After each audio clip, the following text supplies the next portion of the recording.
Couple of other quick shout outs before we get started.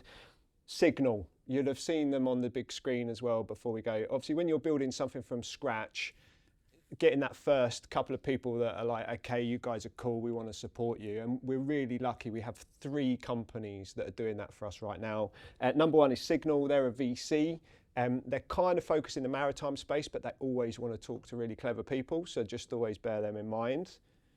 Bid Media, my guys. Hey, my guys. I've got so much time for these 2 guys because number one, they're recording the content for us, but they're really like creative and passionate about what they do. And they're so proactive with ideas for us. So if you're ever in need of some video content, or even just want a bit of a brainstorm, like hit them up. And then finally, Maslow's. Like, how cool is this? Like, what an amazing venue. So they're the 3 companies. So if you need co-working, member space, talk to Maslow's, video content. And if you want a check for £1 million, talk to Signal, basically. I hear that's what they do. But that brings us on to today.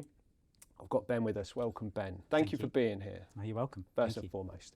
I was very lucky, obviously, I run my own business, and I was lucky enough to hear a talk from Ben probably about 4 or 5 years ago. COVID was weird, wasn't it? Like, I think it would just maybe come out of COVID, I can't remember, but I was excited to be out, and Ben gave a talk about high performance teams, building high performance teams.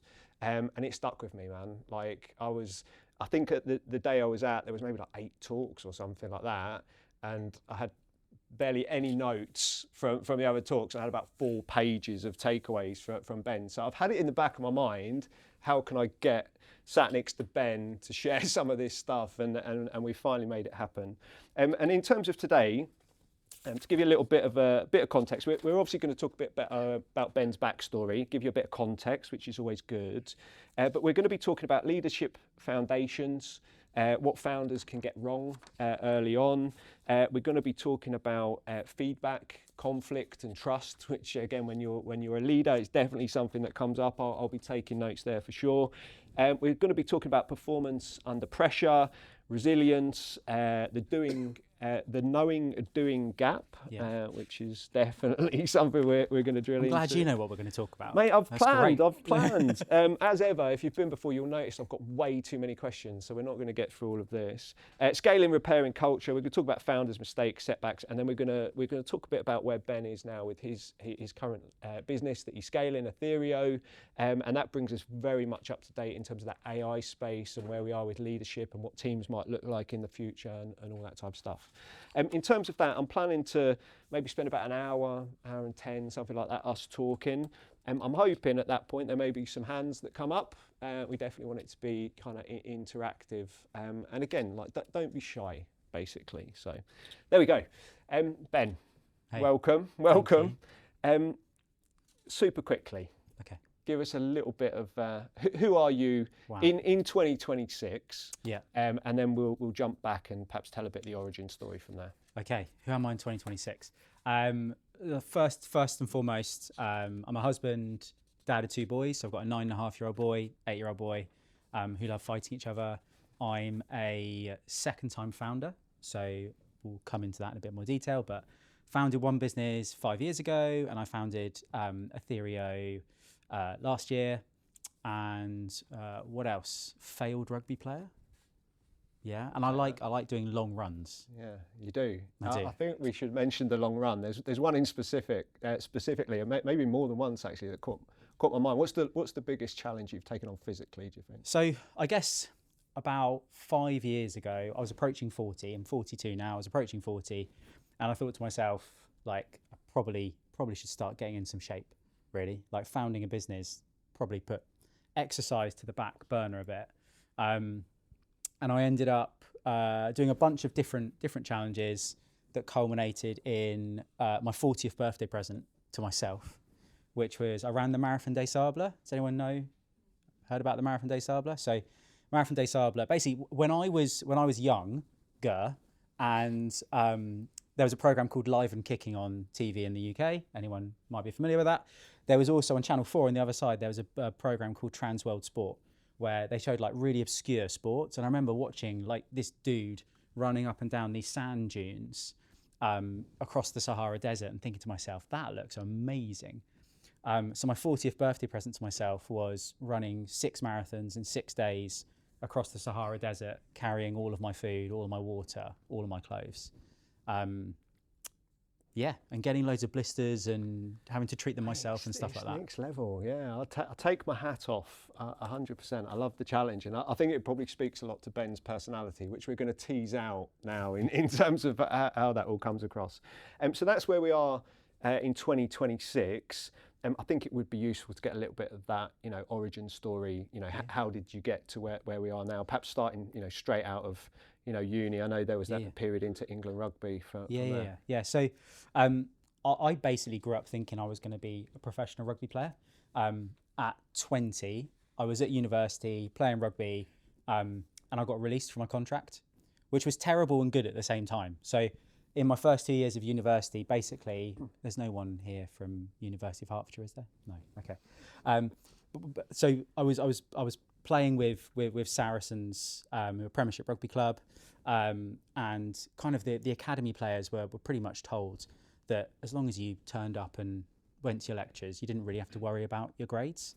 So 2 years into a three-year program, all of a sudden got released from that contract, and very quickly got to start doing something and actually finishing my course. So I finished my sports science course, and had an opportunity to join England Rugby as a performance coach. So at the age of 20, I was very fortunate to go into kind of an elite performance setup. And then for 5.5, 6 years, I worked for England Rugby, which was fantastic, like seeing how, elite players operate, how you can form a team, how teams break. It was at the time when England Rugby was going through a lot of transformation. We'll just leave it there. There was some tours. One was Australia, didn't go very well behaviour-wise. And so I learned a lot from that. And then at 26, 27, I made the very natural transition from elite sport into working in recruitment. So I moved into working in recruitment.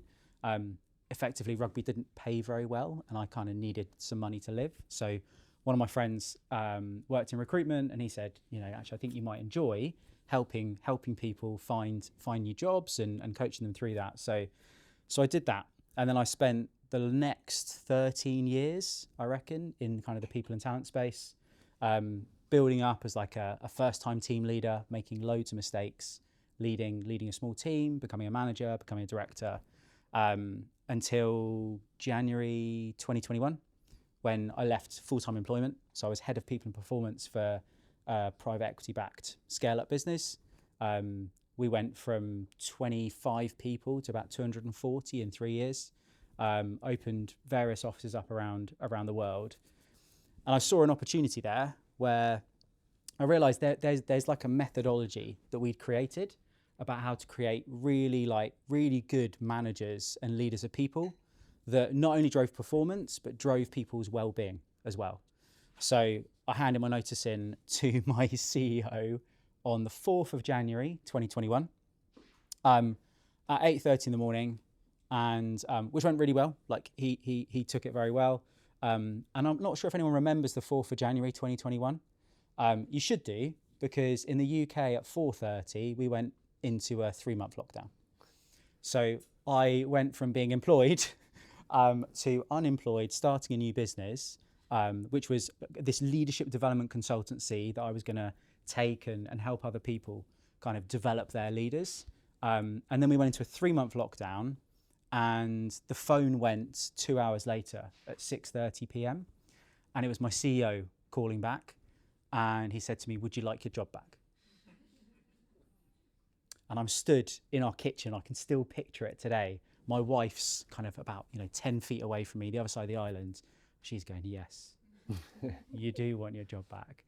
And it was one of those sliding doors moments where I was like, do I believe enough that actually I can take this and help other people and they'll pay for this, or do I kind of go back on what I'd chosen to do? So I said like, yes, I am leaving. I'm not going to take my job back. And my wife was like, you are in a lot of trouble. Straight away, I could tell. It was the eyes. She didn't have to say anything. You're in a lot of trouble. And then 5 years later, I grew that business, West Peak, which is a leadership development consultancy. We grew that to a 7-figure business. We've got an office in LA and an office in Bournemouth on the South Coast. So we only open offices up in beach locations, Beautiful. apparently. Yeah. It's just the sand. Just the sand. Love the Just sand. the sand. Love the sand. Yeah. Mate, that's amazing, and we'll drill into all of that. But I think having that backstory is definitely helpful as to how we ended up here. I guess at some point in that, first of all, elite sport into recruitment speaks to me. I was very, very similar story myself. But I think at some point you've obviously realised that your passion is people and people development and getting the best out of people. Was that something that came from the sport, or was that something that came, at some point in that first commercial? What was the point where you went, okay, people development and leadership is what excites me? Yeah. I'm not sure we've talked about this story actually before, but so I think it harps back to like my first year at university. I turned up thinking like I want to try out for the rugby team, and turned up, kind of got into the rugby team, and then almost like the second training session we had, like our coach didn't turn up, and this is like a paid coach by the university, just didn't turn up, and we're like, okay, well we'll kind of play some rugby, we'll figure it out. And then the next week he didn't turn up. And we're like, there's something going on here.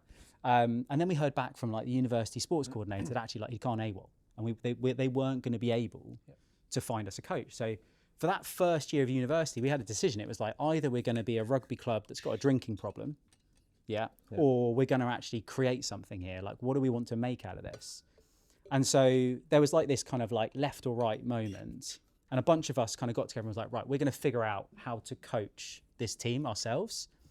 And when I look back, I think like we actually had an amazing run. So we got promoted 3 years in a row through kind of university leagues. We did eventually get a coach in year 2. But I think that first moment of like just having to step out of a group and figure something out to provide some leadership just out of necessity, I think was probably the first thing that gave me that appetite that actually giving back to a group and seeing other people develop, like I really got a taste for that then. Yeah, mate, amazing. And you've run with it, which that's been my career now. I like to see it. I think in terms of that then, just in terms of the backstory, but before we get into some specific, I think, sort of conversations around leadership and stuff like that, you've obviously called out 2021. You had that sliding door moment. That was the start of West Peak. West Peak has gone on to, be sort of super successful from there. So what did that sort of 2021 to 2025 journey look like at West Peak? What sort of customers were you working with? What sort of clients were you working? What was your involvement kind of in the day to day at that at that point? So for the first 3 months when we were in lockdown, I had a very, very direct message from my wife, which was, we have 6 months worth of savings. You need to be profitable in 6 months. All right. So no investors, go. Yeah. So like year 1 was kind of, I need to replace my salary. That was like, if I can replace my salary, like there was the only overheads were kind of me. If I can replace my salary and add value to other businesses by developing and enabling their leaders to perform better, then we're good. So fast forward 6 months into that business, fortunately, the methodology that I'd created kind of working for other businesses and developing leaders throughout that program, that was yielding really good results. So we worked with a couple of like BGF, so BGF private equity fund, a couple of their portfolio companies, got an opportunity to pilot a leadership program with one of those that then very quickly turned into, great, thanks for training those 25 managers. By the way, we need you to train 108 of them in the next 9 months. And they ended up going on this massive growth journey. And we were able to leverage a lot of data points for our methodology off the back of that. And then really West Peak kind of took off the back of that. So I ended up then bringing in a business partner. So I brought in a business partner who then got equity in the business. And then we began hiring facilitators and marketing and finance and ops, etc. And And 3 years later, we were a 7-figure business. 4 years later, we'd opened up in LA. And the variety of our work was like really sector agnostic. So the thing we focused on being really good at was really understanding the business's like mission, vision, values, how they wanted people to behave, and then creating consistency across all of their leaders so that they could create good leaders that, you know, really drove performance, but also looked after people's well-being, with a view that actually if you can retain your staff for longer and improve their productivity, you're going to create more value at the end. Yep. Right. I've set the scene. Now we're getting into the details. Now we're going to leverage some of this West Peak and Atherio knowledge. Yeah. So in terms of that, we've got Ben AI. For the next hour, we're going to use you as our personal AI. Okay. So in terms of that, I guess you've talked about working in different industries, different sectors, different sizes of business and stuff like that. I think when you're dealing with founders and leadership teams, do you see people consistently making the same mistakes like early on? Like if they're early in their founder or leadership journey, are there certain things that you see time and again from first-time leaders? Yeah. I think it's a nature of like being a founder as well. I think is helpful. Like there's an amount of empathy that you've got to create. You've got to overcome inertia. So to start something, you've got to have that like founder. I would like furious founder energy, I would call it. Like you've got to be able to do everything. You've got to be in, you know, distribution. You might need to be in tech. You might need to be in product, marketing, sales, invoicing, accounts, like everything. So I think when you get, and then the business gets like product market fit or some investment, and all of a sudden you need to go on this journey, which requires, even today with agents, etc., requires human leverage. So you end up hiring into your team. The mistake I see made often, and I've fallen foul of this a lot as well, is that you forget that you can take the superhero cape off. Like you've actually got a team now that you've hired because they've got the skill sets to be able to do different areas of that business kind of team, and they might not do it in the same way that you do it, but if you've delegated and set up the framework correctly to achieve success and what your expectations are, then really you should be able to delegate that and coach them through it. The biggest mistake I see is let me take a look at that, or I can do that quicker, or would you like my help with that? Yeah. That's one end. That kind of, I mean, we could call it micromanagement. I think micromanagement has like very bad connotations. I think early stage founders and early stage leaders and first time leaders, I think they genuinely most of the time want to help people. Or you get the other end, which is like complete abdication of responsibility for that now. So in my business, it would be, oh, thank goodness someone's looking after finance. Yeah. Like, okay, Yeah. I don't need to be in that anymore. But that has been a mistake, because actually I need to have visibility over cash flow and sales and marketing spend. I can't just go, you look after the bookkeeping. Yeah. I still need some sort of oversight. Yeah. And I think that founder furious mode needs to translate to almost like an enablement, coaching, architect type role. Yeah, it makes so much sense. I think in a lot of earlier businesses that I come across, it is very much that, you know, that, as you say, furious. It's a great word. Like, you're moving fast, you're breaking things, you're just getting people in, you're growing, you're scaling. But one thing that I've found interesting when we've talked in the past is you've talked about foundations. Mm-hmm. Even at that stage, it probably saves potentially some time and some pain if you can get some of these foundations right. So are there foundations that you would look to get the sort of that early structure for teams in place? Yeah, for sure. And I think that there's a challenge, I guess, if you're like bootstrapping, and if you have investors as well. So if you're bootstrapping, you know, it's your money, you know, and so it's actually like, how do we get to market as quickly as we possibly can? So you jump on the hamster wheel. Like, let's get something, let's get to market, let's try and make some revenue, see if this is a thing. Like, on the other side, like having investors now in Atherio, there's definitely like you need to deploy the capital, Ben. like, you know, the time is ticking Yeah. type. So it's like the mistake is to jump on the hamster wheel again. Both, like, speed can sometimes early on be the biggest thing that will bite you in the ass in 6, 9, 12 months. If you haven't outlined, like, actually, what is our mission? What is our vision? What are our behavioral values? Like, how do we work within this environment? And like, the parallels are there to sports teams, like the sports teams that you see, like, crumbling because of, you know, people falling out, behavior problems, misaligned ways of working, judgments being made, poor decision making. Actually, when you reverse engineer when businesses go wrong and people fall out or people miss quarters or whatever, it's often because there's either been a gap in one person thinking we're going left and the other person thinking we're going right, and so something falls through the gap, or you get kind of crossover work. And you get people falling out because, hang on a minute, I'm responsible for marketing, but I'm responsible for sales. Like, where does that overlap, and how do we agree that the best idea must win? Yeah, mate, I love it. Makes a lot of sense. And I think in terms of that, then you've talked about mission and vision, so that's very much like founding team. I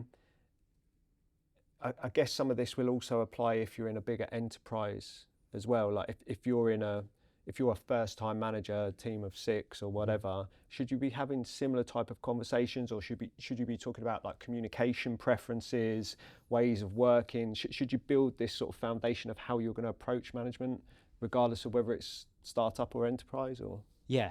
So there's an amazing book. Those of you who like geeking out on this sort of stuff, there's an author called Dan Pink, who's like an investigative journalist, and he basically goes and looks at all the good research around a topic, and then pulls it together in, like, very easy to consume books. There's one book around this topic which is awesome. It's called When, and it's about the science of starting things and restarting things.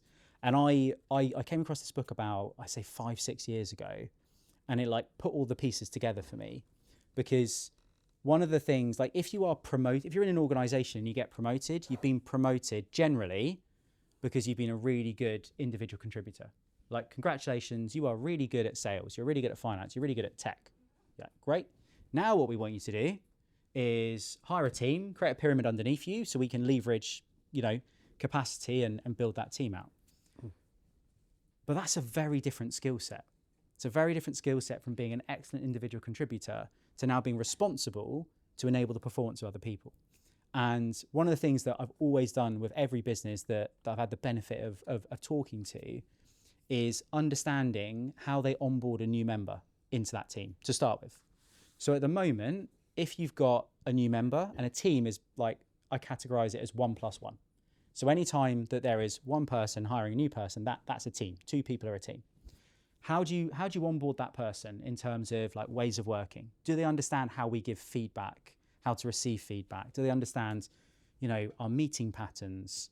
There was one conversation I had with a business where I said to it was four founders, and I said to them in a workshop just with the founders, they had a team of, I think, about 10 people apart from them, so business of 14, and I said, just between the 4 of you, I want you to write down now on a piece of paper how long you think it should take for one of the other founders to reply to you on Teams. What's your expectation? Do you think they're all aligned? No. Okay. One was like literally sub 10 minutes. All right. And the other end of the spectrum was like, I'm not sure I even check Teams. Like, I'm on our Slack with the rest of our engineering team. Yep. And so that misalignment, you can imagine what's going on below them in the other 10 and who's being led by who, etc. So ways of working are, like, fundamental. Like, actually, how do we exist? How do we cooperate? Feedback is fundamental. And the way that I look at it in a bigger organization is, as I see working with scale-ups and enterprise businesses, I think about it like a multi-pack of crisps. Right, I'm going to go with Walkers. I know we're not sponsored by Walkers. Okay. Yeah. You're like, where is he going with a multi-pack of crisps? Like, what's happening? So think about like a multi-pack of crisps, all right? So the business, like, think about Amazon, all right? Amazon are like Walker's crisps. Inside that multi-pack is like 24 different packs, all right? And you're going to they're all the same shape crisp. So they all have Amazon values, right? Same shape crisp. But they're different flavors. Yeah, so every multi-pack has got different flavours. You have a team that's a bit prawn cocktail, right? Probably marketing, bit prawn cocktail. Fair. And then a bit of salt and vinegar, sales. Yeah, bit of salt and vinegar. Yep. But actually, those subcultures within that team are really, really important, because at the team leader level, having a little bit of a flavour and a subculture is really important, because that's what binds that team together. Like, they interact with each other day in, day out. But what you can't have in a business is like some Doritos and some crinkle cut, because that's when you get like empire building and fractions in different organisations. Mate, that actually really worked. Good. It was good. I like that. I like that. That's my simple behavioural science approach. It's amazing. I instantly went, what other flavours would be? I'm like, accounts, ready salted. Ooh. Just playing, innit? You know what I mean? It's a thing, isn't it? We could spend the rest of the evening talking about crisps. Amazing. That mate, this is the gold that we want. So thank you so much. I was seeing a few notes as you were talking, which is amazing. I think people are just hungry. Is that what it is? Yeah, like crisps. Yeah. Write that down. Must get some. Yeah, that's cool. And I think the thing I love there is that you're making what you're talking about relevant to whether you're one person hiring your first employee, or whether the first time manager in a big organisation, or whether you've got 15 people underneath you or whatever. I think just final one before we move on to a bit about feedback. I don't know if there's any more that you could expand there, because I feel like it's different if you're a founder hiring your first employee, if you're a founder that then reaches 5 to 10 people, if you're a founder that then reaches 20 to 50 people, I feel like they're all slightly different challenges. So it's probably quite a hard thing to summarise. But are there things that you commonly see or you think about when you're going from that first hire to when you're hiring or when you're leading 50 people? Like how does it? It is hard. Thank you. Great question. Yeah. Sorry. So I would say that I've seen very few businesses that have done the foundations right, that when they get to maybe like one leader with, 15 people in the organisation, or 25 or 50 or 100, whatever, that we then have to go in and work with them to re-engineer what those values are and what that way of working should be. And that's fine, because restarting a team is as easy as starting a team.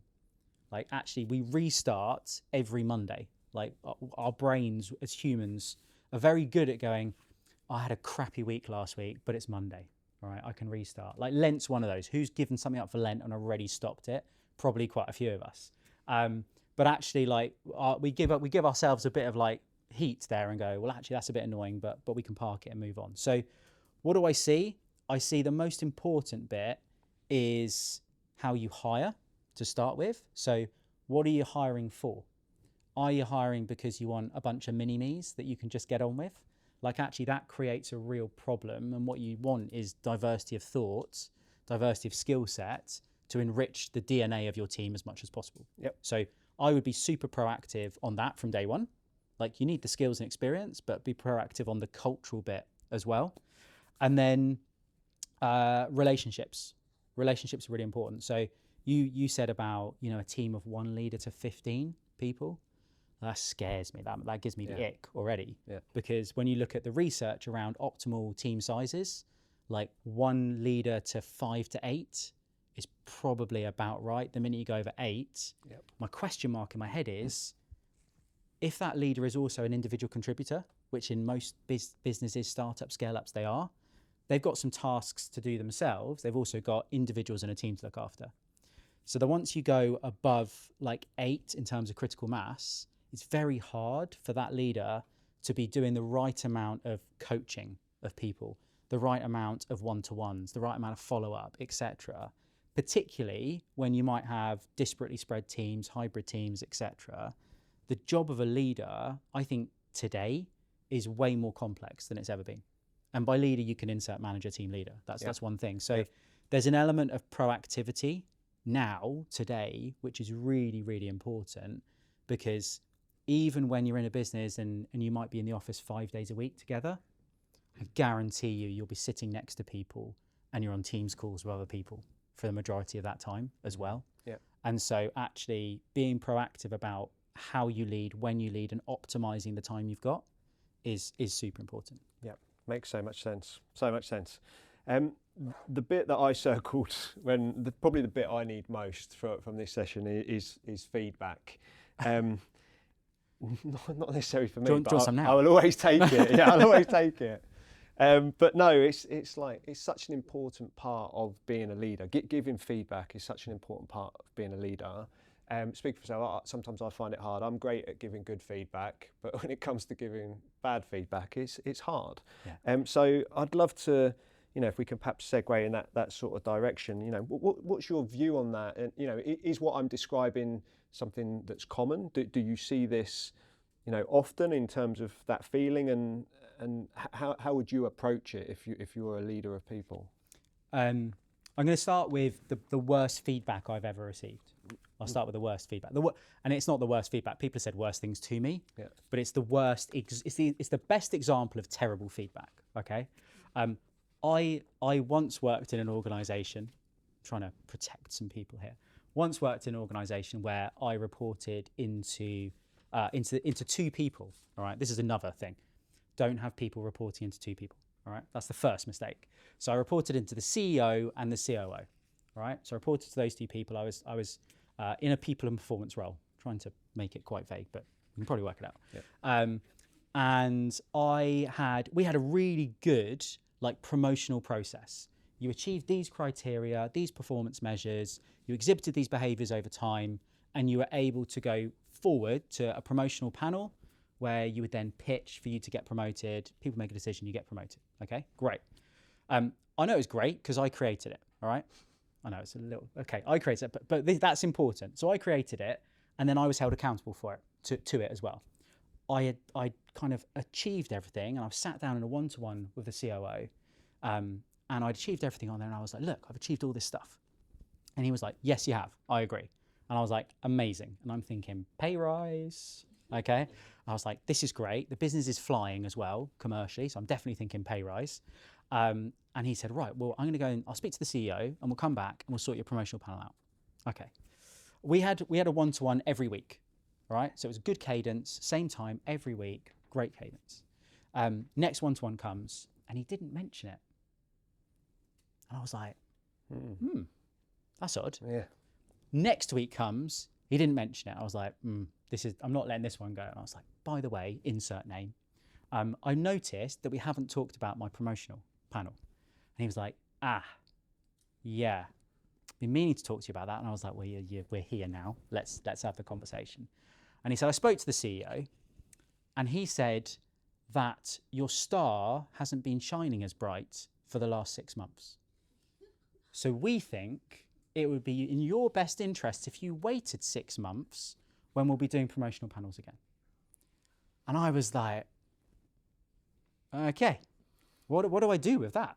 What do I do with that? And I'll tell you what I did, which was wrong, okay? The meeting room we're in was next to the CEO's office. I walked out of that meeting room, went around to the CEO, and I was like, what the hell are you talking about? Okay, and we had a very good relationship. We had an open conversation. But why is that feedback so bad? That feedback is so bad because proximity from the event, so when you want to give someone constructive feedback, you have to give it as close to the event that you want to give feedback on as possible. I was just given feedback on something that started 6 months ago. All right. So the proximity, I was like, what the hell are you talking about? When 6 months? What was it? And then specificity is really important. So there was no Ben, you didn't do these 3 things really well yesterday. It was your star isn't shining as bright. And I was like, what does that mean? Star? What? Yeah. So that was vague and terrible. Also, the feedback didn't come from the person that wanted to give me the feedback. It came from another person. So don't give feedback via someone else, even if you're concerned about giving bad feedback. It's got to be you, Dave. Okay. Yep. So proximity, specificity, it's got to be you. In person if you can, right? WhatsApp feedback is not the one. Voice noted feedback is not the one. Email feedback is terrible, all right? So in person, if it has to be Zoom call, Teams call, etc., but make sure that person is in a space, their end, where they can receive feedback. If you can see they're in a Pret or an open office, it's probably not the moment. You need to pull the parachute cord and say, look, let's have this conversation another time, all right? If you've got your kids running around in the background, it's also probably not the right time. And then the massive thing is intent. What is your intent in giving this feedback? And the intent for constructive feedback has to be to develop the other person. Yeah, it has to be to develop the other person. It can't be, I'm in a bad mood because you've pissed me off, and so I'm going to give you like all of that right now. Because actually that might make you feel better for about 5 minutes, all right? But my experience is what you've just done to that other person is you've destroyed their engagement, and they are probably on LinkedIn now thinking, I wonder if the grass is greener somewhere else, all right? And then they'll be thinking about moving, leaving, etc. One thing I guarantee will happen is their productivity will drop. All right, so their productivity engagement drop. So the most important thing around feedback is intent, proximity, specificity. It's easy for me to say. Like, be specific. This is what happened, and then it needs to come from you and in person if it can. Yeah. Does that make sense? Yeah, it does, mate. Absolute gold for sure. And in terms of that, I guess I think maybe I've got better over the years, but sometimes it's like you kind of have to rip the plaster off a bit, and there's always, I guess, going to be a danger of demotivating people and stuff like that. But using that framework you've described, I think that makes so much sense, sets you in the right direction. But I guess there is still a chance that you could demotivate people, but you have to have that conversation anyway, and then look to build back from there. Or how does that play out? So I think if you're like, the last part is why are you giving feedback? So the intent is there to develop the person, but the feedback has got to come from an observed action or behaviour that goes against your model of what you're expecting. So actually the way you can anchor that is, Dave, I'm going to give you some feedback. All right, you ready? I'm ready. Okay, cool.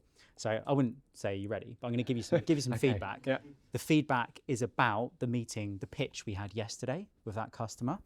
When you said to them X, Y, Z, what I noticed is their body language completely changed, and actually they shut the meeting down straight away.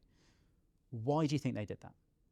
Yeah. And so actually, as well as me, there's a way to have that conversation, which is including you in the self-reflection of what just happened. Yeah. So if you're still like, Ben, I do not know what the hell you're talking about. I was awesome. It was you. Yeah. Then actually I might need to say, look, in my experience, what I observed was you said this, that had this impact. What do you think you can do differently next time? Yeah. And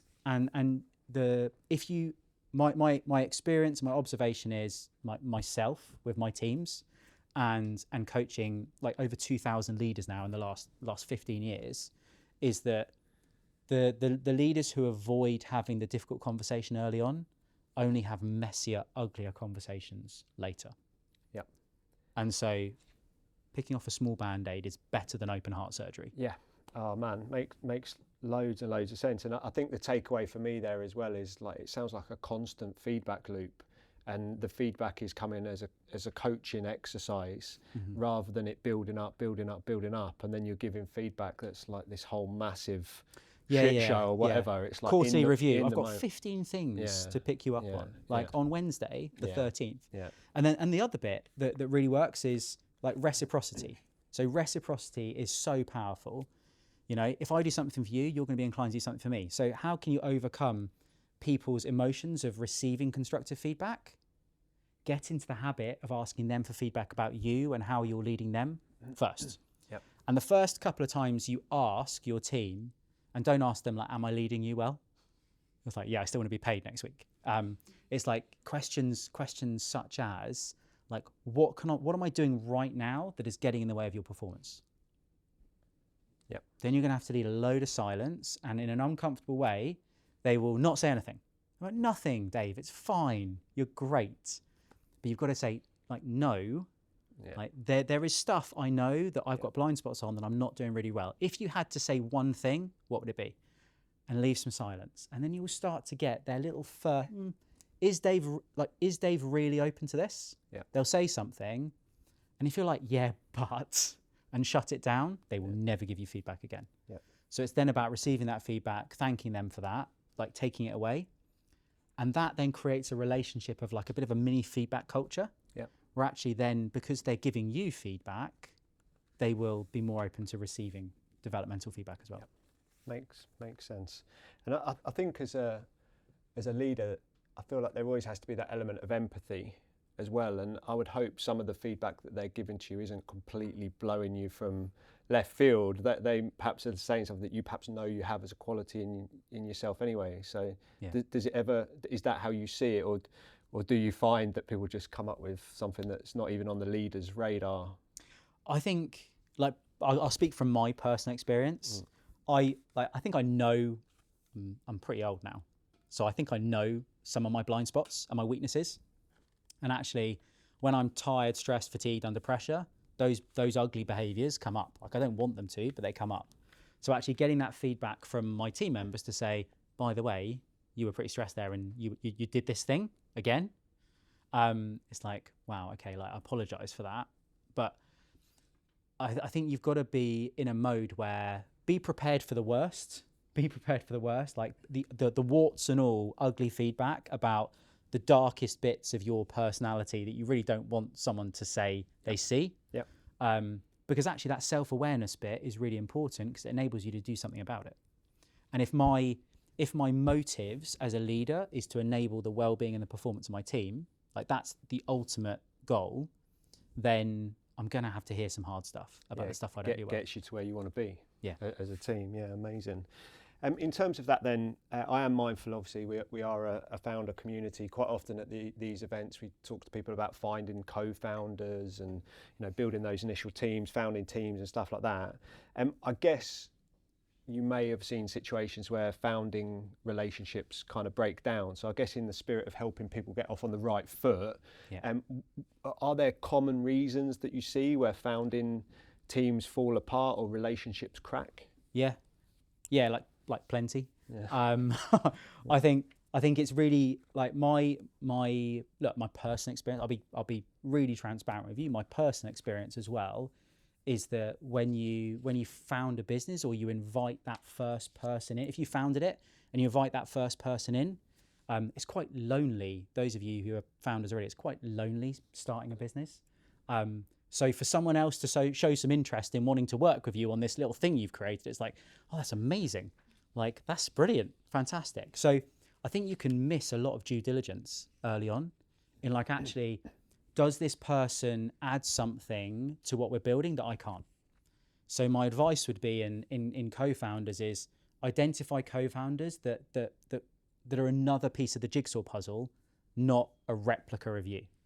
All right. So if you're kind of tech minded, then you probably want someone that can do distribution, you know, or marketing or sales, and you want that, you know, you want that duality of need. I think that's really, really important. And then also from the outset, be really, really clear with each other on what the equity relationship is, like the ownership relationship. Be crystal clear in your articles of association, your shareholders agreement, all the stuff that feels like it might be slowing you down because you just want to get on the hamster wheel and build, and we'll be fine, won't we? We're going to sail off into the sunset and, you know, sell for $1 billion. It's like, actually, believe me, I've experienced it. You have disagreements, big disagreements, stuff breaks, you fall out with people, and having that kind of commercial and governance around how decisions are made in the business, getting that right from the outset is really, really important with your investors as well. And the last bit I would say on this is understanding, like, what does the other person want from the business? Like, what do they want to achieve?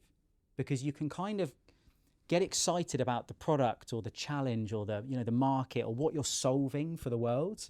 And you can miss out having a human conversation and saying, like, Dave, actually, what does it look like for you when this business is finished? Like, when would you want to step off? Because having that conversation, like for Atherio, Dan, my CTO, like from learning from mistakes in previous businesses, like we sat down and had that conversation very early on. Like I flew out he's based in Romania. We've known each other for 3.5 years, but we'd never had a conversation about what does this look like when you're finished in this business? What's your step off point? If everything goes really well, like what are you interested in? And what are you willing to give up? Like if we're going to work really hard on this thing, there's going to be some stuff we're going to have to give up. Like what are your boundaries? And having that conversation face to face, like and then documenting it, we now check in on that on a quarterly basis. Like, do you still feel like that? Is that still what you're after? Because if you've changed, that's okay. But if we're not having the conversation, and we go for so we did our pre-seed round, we built our MVP, like we've got traction, and we're at market now. We will probably do a seed round in 12 months. Like, actually, that might be a point where he goes, actually, I'm not interested in this anymore. I don't want to build a scalable function. I'm interested in building cool new tech. Like, I don't just want to run something and kind of polish it. So having those conversations is paramount. It's like being married, isn't it, to your co-founder? You have to think about it almost in the same way. It's a big part of your life, for sure. Yeah. In terms of feedback, very, very helpful. I feel like I could spend the whole time talking about feedback, but I'm going to move on for everyone else's interest. It's not just about you educating me, for sure. I think one thing that I found interesting when we talked previously was you were talking about like the knowing doing gap, and it landed for me again as well. So if possible, if you could perhaps sort of kind of share a bit more about what that is and what that looks like. Yeah. So there's there are two types of leadership problems that I think you can categorize. One is don't know and are making loads of mistakes because we don't know what we don't know. All right. And the other one is what I see more typically with leaders who have got some experience and some reps leading people, is they know what to do, or they have the knowledge, they understand like how a one-to-one should work, they understand how to coach people, how to give feedback, but they're just not doing it consistently. And there's this gap between knowing it and actually having the processes and the systems and the behaviors ingrained to create consistency. And when we're leading people, consistency and transparency build trust. And trust is the most important currency you have as a founder or an early stage leader, because the people you're hiring are trusting that you're going to look after their careers and they're going to go on this great kind of development journey, etc. And so if we know what we should be doing, and we're listening to podcasts and coming to events and reading books, etc., but we're not doing it, then there's something going on here. And the bit in the middle is where, for me, I've learned recently that workshops and coaching and seminars and stuff are great to a point for awareness and understanding. But actually, what we really need as leaders is we need like reps and feedback on an ongoing basis. So the challenge that I've been facing, I guess, for like the last year and wrestling with is how, as founders, as leaders, how do we get feedback on what we're doing on an ongoing basis all the time to get better, so that we actually know we're doing the right stuff. Otherwise, we can just keep going down the wrong direction. Yeah. But in those quiet moments where we're not tired, fatigued, etc., we go, I know how to do situational leadership. I read that book, like I know that. Yeah. But actually, when I'm applying it, I'm not doing it. Yeah. The concept of reps like definitely lands. I think for me personally, it's knowing and doing are two different things, and I guess that's the challenge. And we'll perhaps come on to a bit more about this with regards to Atherio, and how that feedback loop might well be helping. In terms of performance, the other thing, me as a small business owner, I'm always very mindful of my energy and the energy I'm bringing into the business, to the team, and stuff like that. And does energy as a leader link to performance, or does it not matter at all? What does that look like when you're building a high performing team? It's a great question. I'm going to ask the room a question. Right? I need your interaction here. Okay. I want you to think about a leader or a manager who you've worked for who had really good positive energy. All right. Just think about that person. Okay. Have you got them? All right. How did they make you feel? How did that make you feel day to day? Someone give me some answers. Inspired. Okay. Pardon? Inspired. Okay. So we've had 3 inspired. What else? Heard. Energized. What? Respected. Valued. Motivated. Okay, we'll stop there. That's too many. Okay, that's good. All right. So what you've just described is an artifact. It's an artifact of the relationship that you had or have with that other human being. That has left a feeling with you. Right? Now think about someone else. I hope we don't have any managers and team members in this room. Think about someone else who was terrible to work for, right? They were autocratic or they just weren't there, etc. How did that make you feel? Boxed, like boxed in. Yeah, okay, great. What else? Bored. Sorry, Dave. Okay. That was not about me. What else? Couple more, two more. Demotivated and frustrated. Okay, so you are hanging on to those artifacts, all right? They stay with you. So the answer to your question, like how much does the leader's energy and persona matter? It matters way more than we think. And when we look at the research and the science behind like herd mentality and tribalism and creating a movement, actually what we take so many cues from the person in authority in the room or the person in authority on the Zoom call. So the way I think about it with leaders or founders is you can either be a thermostat or a thermometer. All right. If you're a thermometer and you go onto a call or a meeting or you're interacting with your team and you're like checking the temperature, you will always fall to the lowest denominator of the person on the call or in the room, right? Because you don't want to rock the boat. As a leader, no matter how hard it is for you, whether you're introverted or extroverted or tired or fatigued, you set the temperature. You're the thermostat. So you decide the energy of that team simply by how you are perceived.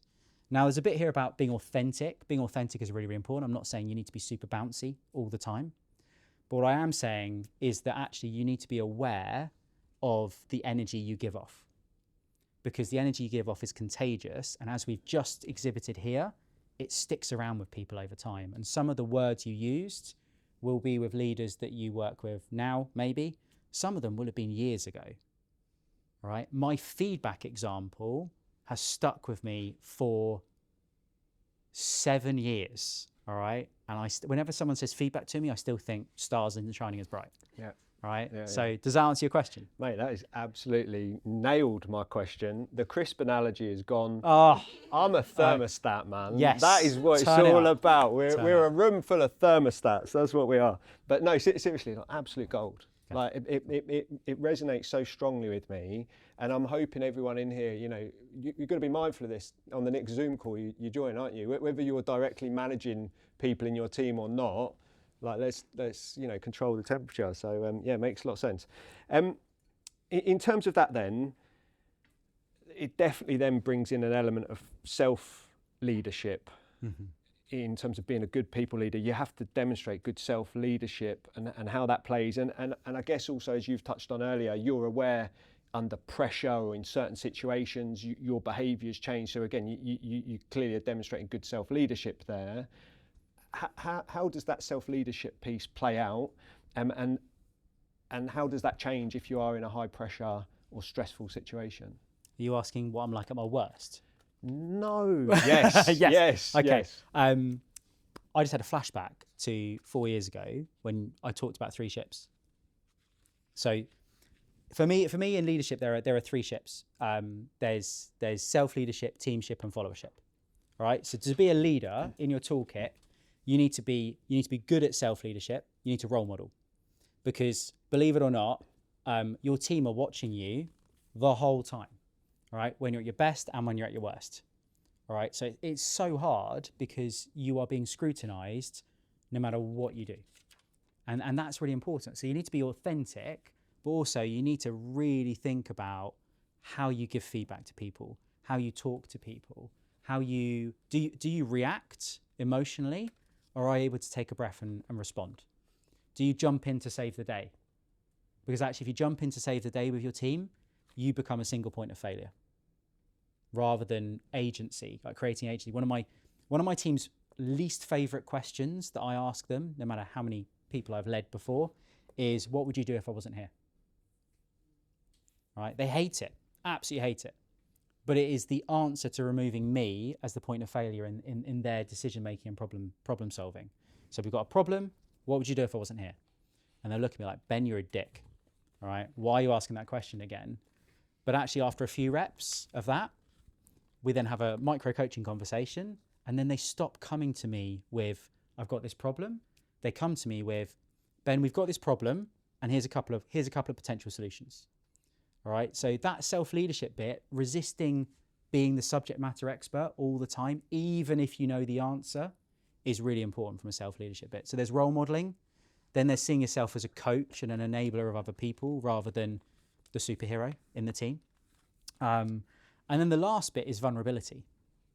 Like, actually, don't be a professional robot. And I learned this the hard way when I was working for England Rugby. I was like early 20s. I got my first team, and I inherited a team who were all like 10 years older than me. 4 of them 10 years older than me. I was like, hey, I'm a manager. I need to be corporate and professional and, like, you know, etc. And actually just didn't work. We didn't connect on a human level. And I had a conversation with my manager, and she was like, when I observe you talking to everyone else, you're like this, but with your team, you're like really formulaic and like it's like it feels a bit clunky. I'm like, well, I've got to create some professional distance with my team. And she was like, you know, you can do that in other ways than just being an arse, basically, and being really aloof. And so you've got to be you. You've got to be you, because otherwise they will see through this professional facade as well. Yeah, amazing. I think the other thing is, like, when you're leading people, like, people have awareness. They're not stupid. So, you know, you may be saying one thing, but they know a different situation. So there's got to be that realness, I think, in terms of what you're delivering, because people they understand it. They're aware. Yeah, completely. Yeah. And also, if you are saying one thing and they observe you doing anything, then, and I've interviewed a bunch of like individual contributors in businesses and leaders, and the biggest thing that's come out that destroys like discretional effort and engagement is when they observe their leader doing something in a different way that they've kind of instructed or asked or coached them to do it, particularly when the leader hasn't clocked that they've seen it.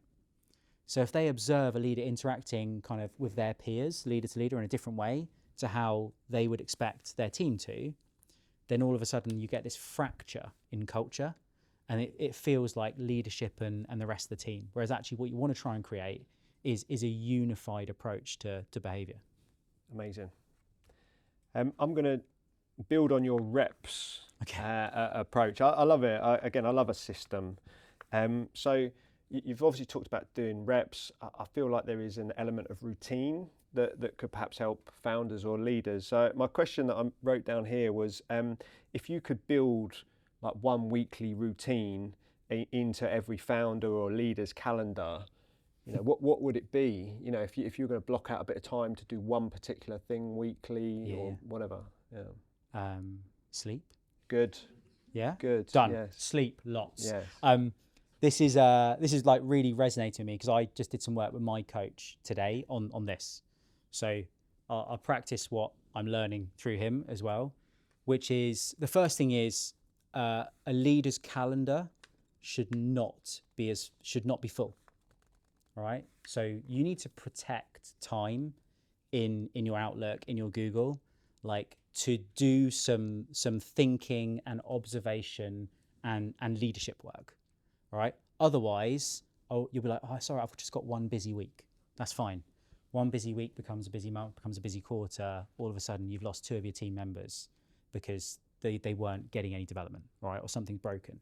So I'm not talking about like days out of your calendar, but moments where actually you're observing the behaviors you want to observe or the metrics you want to observe that tells you that your team or the individual you're leading is performing in the way you would expect them to be performing. Right? I'm trying to keep this quite high level, all right? But whatever that might be, the only way I have found with people to be able to do that is to proactively block that time out in their calendar, right? And even then, I'm terrible at going, oh, I'll just slip that meeting in to that as well. So that's then about like co-accountability. So if you've got someone you can be accountable with on that, who's got access to your calendar and is like, I saw you sneak that client meeting or that investor meeting in over that period, like, don't do that again. So blocking some time out, and that time's about, you know, observing and looking to analyze the performance and the well-being of your team, because you can't intervene, you can't lead and coach if you don't know what you need to be coaching around or leading around. And then the last bit is some reflection time. Does anyone who does any self-reflection at the moment on a regular basis? Hands up. Okay, cool. A smattering of us. So at the end of your week, like look back at your calendar, because that is the history of what you've actually done, right? Look back and look and see, like, actually, like, if you were to run that week again, what would you stop doing, right? So what in that calendar would you have gone like, that was a waste of time, right? Or actually that sucked up a load of energy that I didn't need it to suck up, or I drifted off mission and I said yes to something I should have said not yet to, or no. So what would you stop? What would you start? So what is in there that actually, what's missing? What's missing? You know where you're going to, what you're trying to achieve this quarter, etc. What's missing? And then what's the good stuff in there? Give yourself a pat on the back and go, I should continue doing this stuff because that was really good. And actually, again, if you've got a co-founder or someone else you can do this with, it's brilliant because you can kind of look at each other's calendars. That takes you 15 minutes on a Friday, all right? I do mine on a Sunday night, right? Kids go down, I look at the week and I'm like, right, what mistakes have I made that I've let trickle in, all right? Actually, what do I need to be better at? And the whole idea is we're making like micro changes in our ways of working and experimenting. Like you might make some changes and you'll be like, yeah, that didn't work, right? But the whole of our way of working as founders and as leaders is we're running micro experiments to test the hypothesis that we can have a better week next week. We can have a more productive week next week. We can have a better mental health week next week. We can support our teams better next week. And if we carry on that experimentation process and we learn from it, so we kind of plan, do, review, then we will see marginal gains or 1% gains or increases over time. You might not experience it in a week or in a month, but I guarantee when you look back over a couple of quarters at your calendar then to what it is now, what you're looking for is more control over your time. And if you've got more control over your time, you can make smarter decisions. And ultimately, everyone in this room is paid for making smart decisions. So whether you're paid by a customer or an investor or an employer, we're paid on the caliber of the decisions we make. And if we can create more space to make those decisions, then that's going to be a better outcome for everyone. Resonates. I saw a few nodding heads there and taking that time for the reflection piece and actually being structured with the reflection piece makes sense. I think, for me personally, I think, oh yeah, I'm reflective. I think about, but actually like lock it in, review, change, micro changes, and then it compounds. So yeah, absolutely, I love that. I'm going to spend a couple of minutes just talking about culture, and then I'm bringing it right up to date. So as mentioned at the start, Ben is building Atherio. He is bringing all of this goodness that you are seeing in front of you now to be that kind of constant feedback loop through AI, through technology. So we're going to spend some time talking about that. But just before we do, again, one thing, believe it or not, we prep for this stuff. So we had a prep meeting, and I think in the prep meeting I said to Ben, when you're building West Peak, why do people come to you? What's the most common situation or whatever? And I think at the time you were kind of saying one of the most common things is like cultural problems. As you're scaling a company, things get out of line. So I guess in terms of that, how important is your company culture, your team's culture? And I'm going to roll it all into one so we can get onto Atherio. But if you start to notice that the culture is not how you want it or it's starting to cause problems, what do you do? Where do you start? If trust is broken, can you get it back? So yeah, culture in 2 minutes. Culture is the flavour of your crisps. Got it. Okay. Atherio.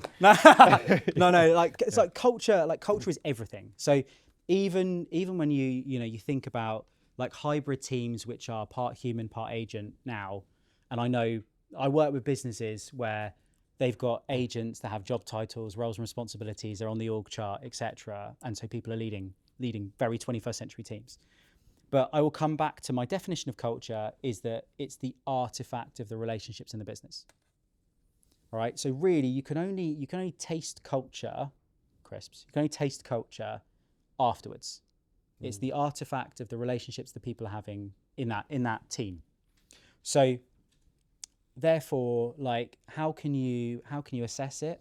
Well, historically, you'd assess it with like engagement surveys, 360 feedback, etc. Those are great and important, and that gives you a line in the sand of how people have contributed to say this is what we think our culture is internally. I would argue that actually, if you went to your customers or your investors and your suppliers and said, what do you think the culture of our business is? Like, actually, they would give you a really interesting insight into what do you think we live up to in terms of values. So I think that's a really interesting like experiment to do. If you've tried to set a culture, like our culture is, we are energetic, go-getting, whatever, audacious. That's audacious is one of our Atherio like values. If you set that and you don't get it, then you need to reverse engineer and be like what's happened here? And actually, I think culture is an organic thing that changes the minute you add more people. All right. So I use a business that I worked with like 4 years ago. I met them when they were 200 people. 200 people. They had a small office in Bristol, and then their dev teams were in the Ukraine, Moldova, and Romania. They got private equity investment. They started onboarding 100 people a month. Okay, they started hiring and onboarding 100 people a month. 200 people to start with, right? By month 2, half the people in that business had a completely different culture to the original culture. That business had been going for 12 years. Yeah. Right. I'm working with the C-suite, and they're like, the business feels very different. I'm like, yeah, funny that. Yeah. Okay. And actually, they ended up being 1,000 people in like 18 months. But what we then had to do some work on is actually, what are the pillars that underpin the culture? It's the behaviors of the leaders that get observed day to day. That's the pillars that underpin that culture. So actually what we needed to do was make sure that those leaders are exhibiting the behaviors and leading people and developing people and hiring people that would enrich the DNA, and that culture would evolve in the right direction. If your culture gets like broken and it's gone wrong, you end up with like a toxic environment. And I'm sure we can all think about organizations where that's been observed. Like, you're going to have a restart from the top down and the bottom up. So you can see a lot of that starting to trickle out in like Glassdoor reviews. Like, if you look at Glassdoor reviews for businesses that have grown really quickly, a lot of the time they get quite bad, because businesses that grow really quickly and scale really quickly in terms of headcount kind of lose coordination. They lose, the systems break, the processes break, and they look like a teenager that's had a growth spurt. They can't catch the balls anymore. So actually what you need to do is re-get that coordination. And that comes down to a lot of change management and a lot of investment in time about, do our ways of working still fit? Do we know how to onboard people? Do we give feedback in the way that it's expected here? Or has that completely changed? I bet you the very top of these companies is the hardest conversations when you walk in. So it's an easy conversation because in a scale-up business, the founders and CEOs go, yeah, we know we have a leadership problem. It's here. It's always here. It's never here. Yeah. All right. And that's fine. Like that's just human, isn't it? Like we've promoted a bunch of people. They're not very good managers because they've never done it before. They are right. Those people need upskilling and investment to know how to lead people. They've never done it before. But actually, it's also here. It's also the buck stops with the CEOs, the founders who have made the decision. So generally, what we end up doing is working team leader level, and then you get upwards pressure in quality of behaviors. And then the C-suite comes to the table and go, actually, can we have some of that? Yeah. Okay. Help us. Yeah. Cool. Right. We are now talking Atherio. So, Cool. First of all, what is Atherio? What is Atherio? So Atherio so I have had an in-person leadership development business for 5 years. We've created bespoke programs to help train and develop managers and leaders. So basically 80% of managers, data tells us that 80% of managers have never had any training or development on how to lead another human being. 80%. That's mad, okay? But it happens. It happens in business because we are 99% perform and 1% potentially invest in development, because we need to perform every day. So with West Peak, we got maximum of 6 days contact time with a leader or manager ever. All right, so maybe 6 days of some upskill, some coaching, etc. So what happens to the other circa 300, high 280s, 300 days of holidays? And that I've wrestled with that for like the last 3 years. How do we help managers day to day away from workshops? And the forgetting curve basically tells us that the minute someone walks out of learning something new, if they haven't applied it and done the reps and got feedback within 72 hours, they lose something like 30 to 40% of that knowledge. All right. So I felt really bad that businesses were investing in training their leaders. We were doing the best we could, then they'd walk out the door and we get this kind of forgetting curve. And we try and embed it with coaching, etc. But you can't give everyone executive coaching 24/7. So beginning of last year, I was messing about with like ChatGPT and Claude, and I was like, this is awesome. This is really, really cool. Like, I wonder whether we can go really far upstream in business communications. And I wonder whether we can build something that analyzes all digital communications within a business and then provides managers proactive coaching in the flow of their work on how well they're leading their teams and how engaged their teams are in real time right now. That was my idea with Atherio. And I'm not a technical person. So I went to a CTO that I know really well, which is Dan, who's my CTO. And I said to him, I've got this idea. Like, is it possible? Can we tap into all digital communication, and then can we use AI to analyze this in real time? And he was like, the tech is easy. I was like, great. The behavioral science is hard, all right? Because actually we then need to create novel algorithms to analyze, like, how do you analyze engagement from Teams messages, Slack messages, emails, calendar insights? And so I've got a mentor who was head of organizational behavior at London Business School for 27 years. He's now at Kellogg in Chicago. And I spent the last 9 months with him building these algorithms that power Atherio. So what Atherio does now is we've got over 200 managers using Atherio day in, day out. And what it does is it gives them an early warning system and a heads up on how engaged every member of their team is in real time.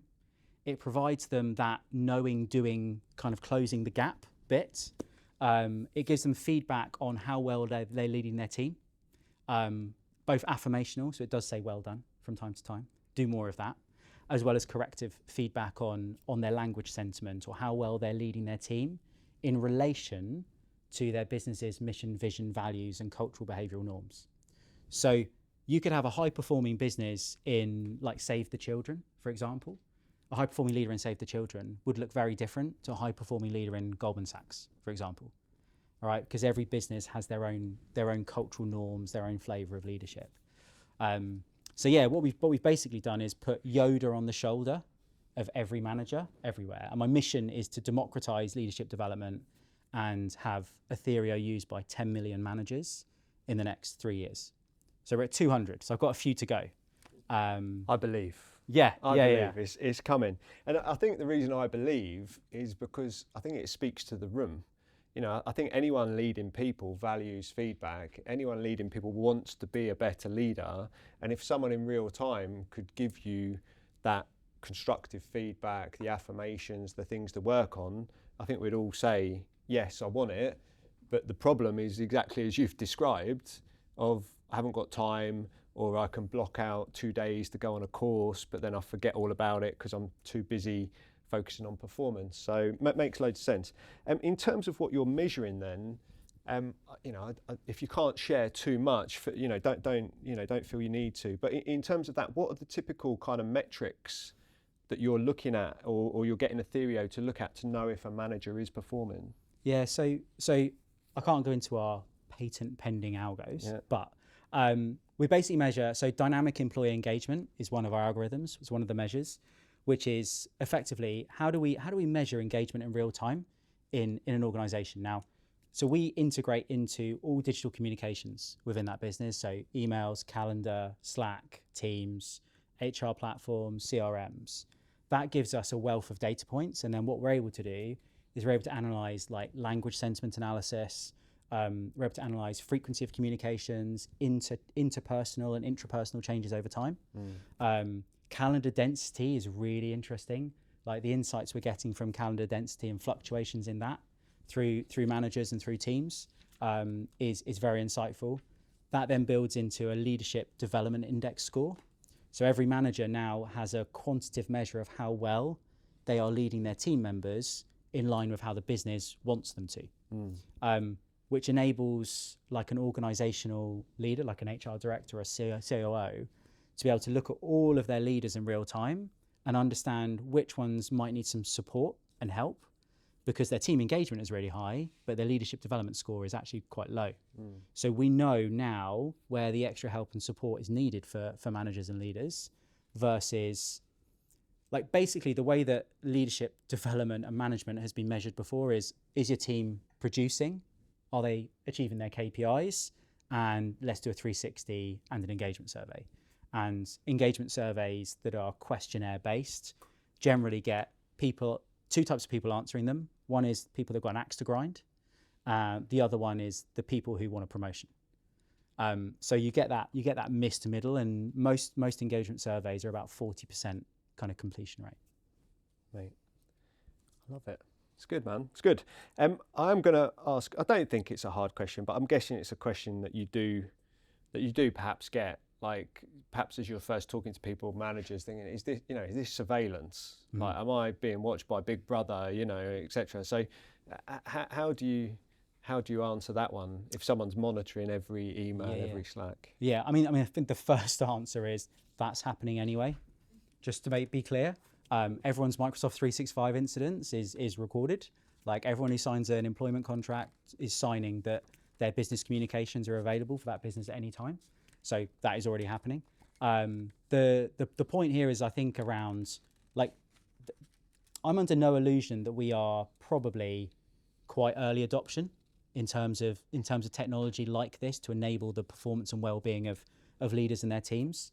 The way that Atherio is set up is it's not set up to make like HR decisions, hiring, firing, promotions. It's set up to actually help managers who are struggling. So like being a manager and a leader or a founder with a team, like you're the most overworked, under-resourced, under-invested in person in that organization. And managers at the moment, when you look at the Gallup research, are the most overwhelmed group of people in an organization. Couple that with you've got more hybrid, more disparately spread teams, it's much harder for a manager to understand how engaged their team members are.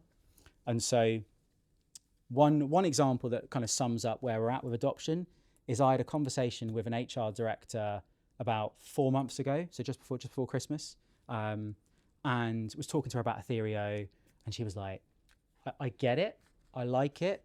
You're probably 18 months away from our culture and our organization being ready for something like this in terms of like people's expectations of AI fused into our ways of working. I had a call with her 2 months later. All right, call her 2 months later. Her Fireflies note taker joined before she did. And I said to her, I was like, talk to me about this. And she said, we've rolled it out across the whole company. I didn't even go to all of my meetings anymore. I get it transcribed. Yeah. And I was like, right, let's have another conversation about Atherio. And she was like, yeah, the time is right. So there's definitely a part in an organization's life cycle where Atherio is really impactful. And I think for businesses who are a first-time founder with a small team, like actually it's a really accessible tool to be able to mitigate retention risks or, understand engagement and how well you're leading your team. Later stage scale-up organizations and enterprise, they are investing in Atherio because actually there's massive kind of productivity gains to be made. And it really supports managers who might have team members who are spread out across the world as well. Amazing. Awesome stuff. We've got about 5 minutes left, so I will open it up. If anyone has any questions for Ben, if there is any burning issues while we have him, thank you, sir. Please. Question about finding co-founders. Yeah.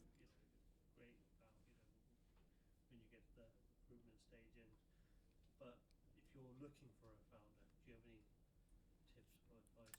I'm going to repeat that back for the purpose of YouTube. Smile away.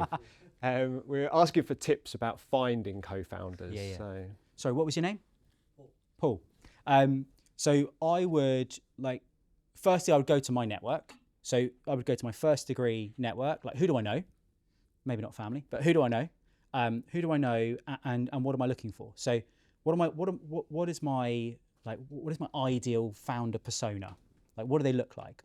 What do they have that I don't, that they can bring to the party? Once I understand that persona, I'd go out to my network, and then I'd go out to my network's network, and I'd go that way first.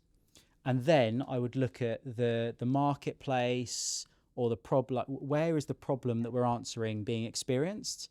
And I'd go and maybe look for subject matter experts or people in that environment who are interested in solving the same problem. Because having someone who's a co-founder with you, who's experienced the pain, will give you really good insights into your first customers, but also they're probably networked with people in your ICP that you might want as well. So there are diamonds in your network, like there are diamonds in all of our networks. We might just need to go one or two removed from our immediate network and ask, but also go to where you think the problems are you want to solve, and have conversations with some of those people. Does that help? Yeah, that does. Thank you. Cool. You're It's welcome. the second most important person you ever meet. So I love Yeah. being mindful Yeah. about it. It makes a lot of sense. I've got a couple of super quick rapid fire ones, but was there any others in the room? Please, at the back there.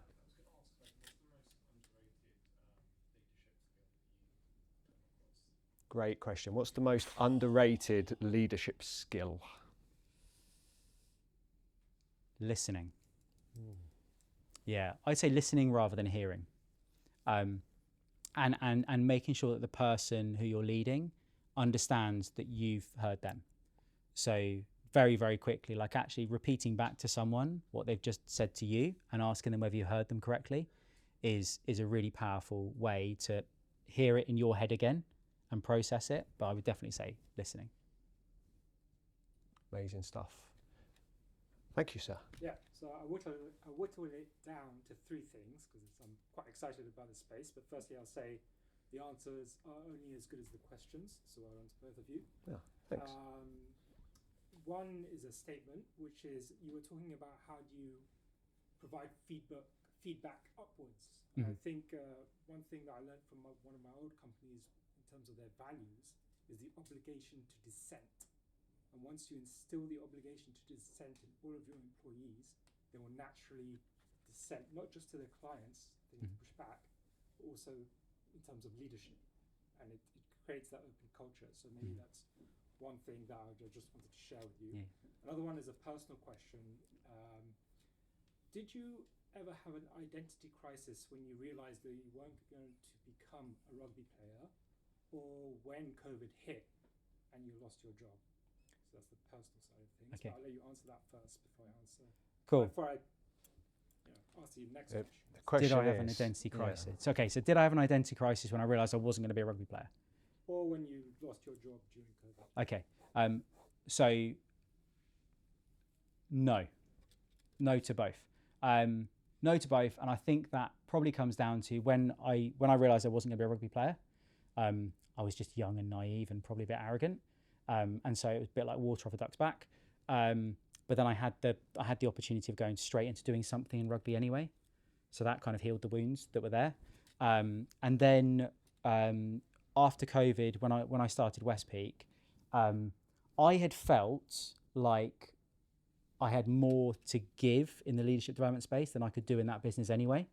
Like I built a team who were doing a lot of the delivery, and I missed that contact time with people. So actually, I think I just felt more frustrated in the business, and actually setting up Westpeak was probably a bit of a release, really. Okay, awesome. Thank you for that.